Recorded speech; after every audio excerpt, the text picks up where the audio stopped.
সুচরিতার হেসেলে হচ্ছে আজকে কি মেনু শেয়ার করতে চলে এসেছি। দেখো চিকেন একটু হালকা করে ঝোল করব আজকে, আর মাছ আনেই তোমাদের দাদাভাই।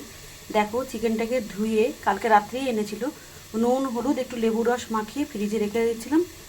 আর দেখো প্রেশার কুকারে করছি, কত তেল ঝাল মশলা কম দিয়ে আমি রান্না করি। দেখো ফোড়ন দিয়েছি, তেজপাতা, একটা শুকনো লঙ্কা আর পেঁয়াজ দিয়ে একটু লবণ দিয়ে ভালো করে পেঁয়াজটা ভেজে ডুমো ডুমো করে আলু কেটে রেখে প্রেসার কুকারের মধ্যে দিয়ে দিচ্ছি। দেখতে পাচ্ছ একদম তেল নেই বলতে গেলেই চলে। আর এই হাতে বাটা মশলা, এই দেখো এখানে আছে ধনে গুঁড়ো, জিরে গুঁড়ো, একটু লঙ্কা গুঁড়ো, রসুন আদা কাঁচা লঙ্কা পেস্ট আর টমেটো। আর ওই একটা নিরামিষ তরকারি করব, তার জন্য নিয়ে নিয়েছি কাঁচা লঙ্কা, আদা আর একটু টমেটো, সব অল্প অল্প মশলায়। আর লাগবে আমার এই নিরামিষ তরকারির জন্য এই যে দেখো একদম বিউলির ডালের বড়ি, আর সর্ষের তেলে রান্না করি আমি। লাগছে তো স্বাদ মতন বেসিক মশলা, এই নুন হলুদ আর বাতাসা দেবো আমি। একটা শুকনো লঙ্কা তেজপাতাটা এখানে রাখিনি, নিয়ে নেবো, আর পাঁচ ফোড়ন। ঠিক আছে। আর সবজির মধ্যে দেখো সবজি কেটে নিয়েছি, দেখো কি সুন্দর করে সবজিটা কাটা হয়েছে। বেগুন আছে, বিনস আছে, বরবটি আছে, সিম আছে, কুমড়ো আছে, সজনের ডাঁটা আছে, মটরশুঁটি আছে, টমেটো তো দেবই। আর দেখতে পাচ্ছ আলু কেটে ধুয়ে জলের মধ্যে ভিজিয়ে রেখেছি। ঠিক আছে, এই হচ্ছে আমাদের আজকের আয়োজন। আয়োজন করে নিলে বন্ধুরা খুব সুবিধা হয় গো রান্না করতে।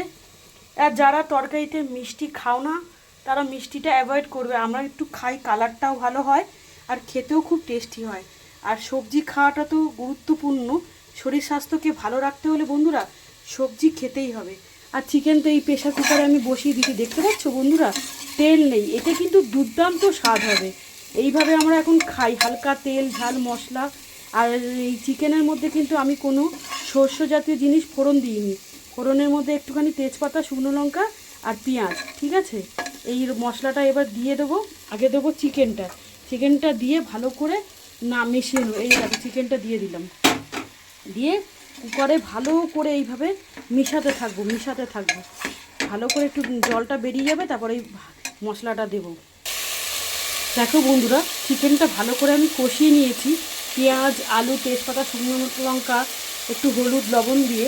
এই দেখো এই একটু জল দিয়ে গুলে এই মশলাটা বাটা মশলাটা দিয়ে দিলাম। এইভাবে তোমরা অল্প তেল দিয়ে চিকেন যদি করে খাও কোনো ক্ষতি হবে না, বুঝতে পারলে। আর সব কাঁচা লঙ্কা দিয়ে রান্না করা, রং করার জন্য একটু শুকনো লঙ্কার গুঁড়ো দিই। ঠিক আছে, ভালো রংটা হলে দেখতেও ভালো লাগে, রান্নাটা মানে মনে হয় খুব সুস্বাদু হয়েছে, তাই না বন্ধুরা। এখন গ্যাস পাওয়া যাচ্ছে না, কি করব বন্ধুরা, আমি তো মাথায় হাত পড়েছে। আমাদের তো এখানে শহরে কাঠের জাল একদমই ব্যবহার হয় না, কি করব কি জানি। দেখো কিভাবে রান্নাটা করছি তোমাদের সাথে শেয়ার করছি। দেখতে পাচ্ছ বন্ধুরা কতটা লোভনীয় হচ্ছে। এত তেল ঝাল মশলা কম দিয়েও কিন্তু টেস্টি রান্না হয় বন্ধুরা। আমি রান্নায় কোনো দিন বন্ধুরা গরম জল ছাড়া ঠান্ডা জল দিই না। ঠিক আছে, এটা আমার তরকারিটাও হয়ে যাবে আর চিকেনটাও রান্না হয়ে যাবে। ডাক্তার সবই খেতে বলে, কিন্তু ঘরোয়া খাবার খুব হালকা তেল মশলা দিয়ে।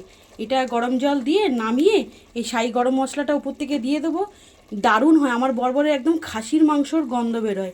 সবই খাবো, কিন্তু যাতে শরীর স্বাস্থ্য ভালো থাকে সেই মানে এটা রেখে আমাদের খেতে হবে, তাই না বন্ধুরা।